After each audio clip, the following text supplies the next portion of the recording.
Hey Brickmaniacs, welcome back to our Socially Distanced Designer's Desk series. Today we're taking a look at the 1044 Humvee kit.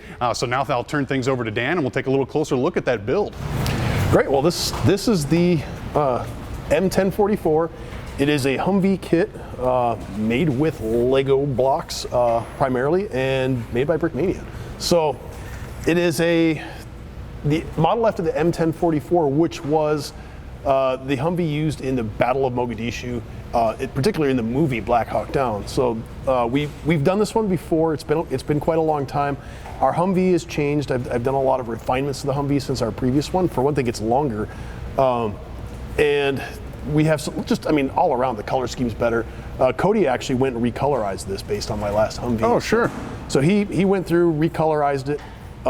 It is essentially the same Humvee that we had put out last year, just different color scheme. So some of the details with it, I think Landon's going to be going over the figures separately. It does come with two figures. They are slightly updated versions of the Mogadishu Ranger.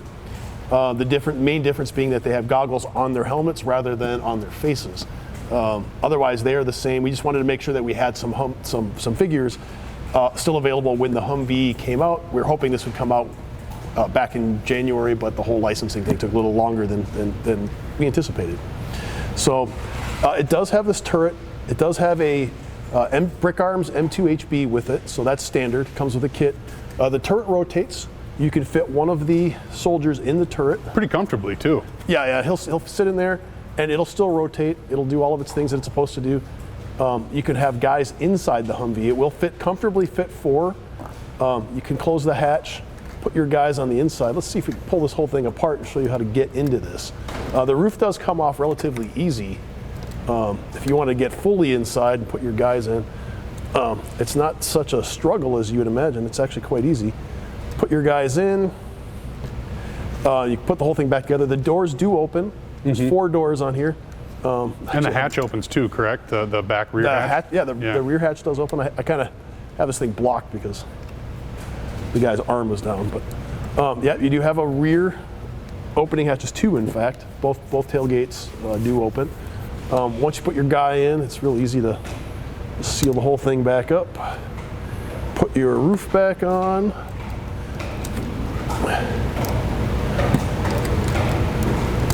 And there he is, safe inside the Humvee. Yep, you can see he's inside the Humvee. This is slightly up armored. It's not like a real super armor. And you can see that we did some texture printing on the tiles. I don't know if you can catch that in the light here. It's a nice little layer of detail there. Yeah, we did that. It was something we were able to do with our printer, the same printer that we do our figures with. We were able to do, it's actually just a clear coat, just a layer of clear coating to give that texture. So there are quite a bit of extra details that we were able to do on this. You can actually open up the hood. I love that. Yeah. The engine in the Humvee is actually kind of midships. So right underneath the hood would actually just be the radiator. It's not the engine under the hood like your typical. But the way it tilts just gets the angle of the front like perfectly. Yeah, it's pretty close. This is sort of like we've been making Humvees for a long time. So this is a lot of history of Brickmania. Back to when we licensed a copy originally from Batiste Bricks, had some of these same features, and we've basically rebuilt it into our own image. So it's not even the same as there's hardly anything actually left over from those original kits. But we do have to pay homage to where we did get our start. We haven't been making Humvees since the get-go. This was pretty much, we started out with World War II stuff, and Humvees came later. Well, and this kit is about as sturdy as a Humvee too, right? I mean, it is solid, swooshable, a very, very playable kit. The one thing that we tried for a while is extreme playability. Our original Humvee, the original Humvees that we had licensed built, if you push the guy down, he would fall through the floor. It actually pushed the floor of the Humvee down. So I had to redesign and figure out how can I do this so the floor doesn't fall out. It's really playable. I mean, it's bulletproof. It rolls great. Thankfully, it didn't roll over the ring. Well, and considering how solid the Black Hawk is too, it's just kind of the entire Battle of Mogadishu, at least from the Americans' perspective, is in good hands. Right, and the VAB too, the other kit that came out at the same time. That is a very playable, sturdy kit too. So these are actually designed to be played with. It's not a. Some of our models are more display models, but definitely the Humvees are good to play with. you can, kids can play with these things. It's not going to fall apart in their hands. I mean, unless they really, really want to get it apart. So. There you go then. A very fun, a very solid build. Now we're going to kick it over to Landon and hear a little bit more about the 2 minifigures included with this kit. Yeah, that's right. There's 2 minifigures in this kit, which is kind of cool. So these would be representing Army Rangers from the Mogadishu conflict in '93. It was an interesting era, I think, for uniforms in that it was sort of a transitional uniform. One, obviously, switching from the Vietnam era to more of a modern military era, and in the environment, right? I think previously we were expecting more jungle or European foliage theaters, so their older equipment would be kind of in that OD or jungle camouflage pattern.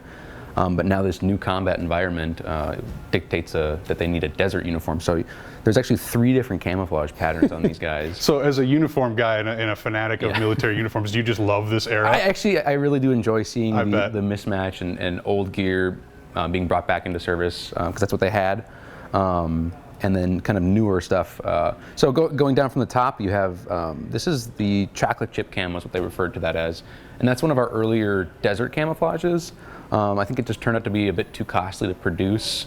And then maybe in testing it wasn't the most effective pattern. So then they switched over to this 3-color uniform, which is what you'd see on the jacket and trousers. So that's like a desert 3-color, that would be more common. They actually, it's actually still a popular uniform. I guess prior to multicam getting used more commonly out in battlefields, they brought this back for, you see this in Afghanistan and Iraq. So it's actually a pretty good desert camouflage still. So yeah, moving down, you have these plate carrier, some armor on both these guys, and some webbing, and of course, so these guys would be in the vehicle. So I gave them a bit lighter of a loadout.